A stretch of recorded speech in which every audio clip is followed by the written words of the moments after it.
some analysis now. We're joined in studio by Economic Analyst David Owiro, who is also the Executive Director of the Africa Development Think Tank. David, thank you so much for your time. Now, of course, the FOCAC Summit in 2018 ended with some very ambitious goals for both China and Africa.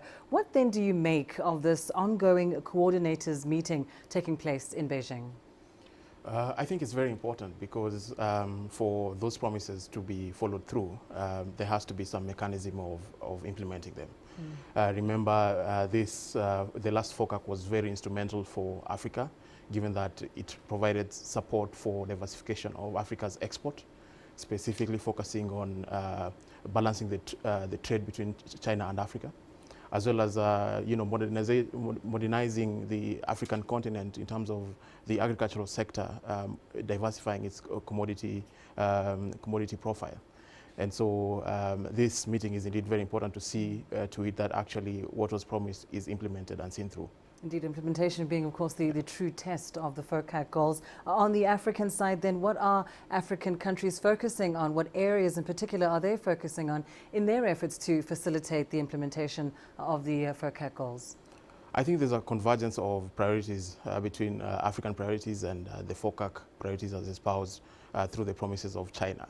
One, we see that there's need to diversify Africa's commodity or rather export profile, so that not only do we rely heavily on raw commodities, but also diversify our exports. Remember that of the imports that China takes, about 75%, actually 95% of that is purely just minerals, fuels, and raw commodities.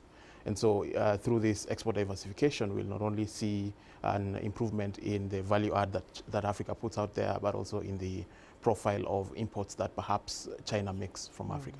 Now, indeed, the FOCAC Summit itself is certainly a testament to just how close China and African countries have become over the past few decades, and this in the context of rising tensions when we look at global geopolitics. So to what extent then does the China-Africa relationship in any way at all contribute or influence world affairs? I think it's been very positive for Africa. One, of course, with the democratic space, we see Africa's priorities and Africa's voice being much more included in the global governance conversations and reform processes.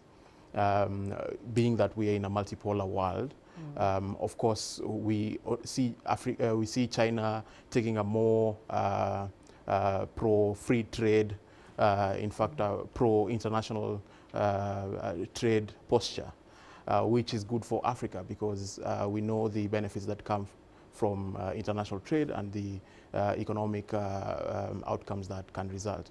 And so given that Africa is seeking to not only achieve to be inclusive in those conversations, those global conversations, Africa is also interested in increasing its integration with the world, with the global economy.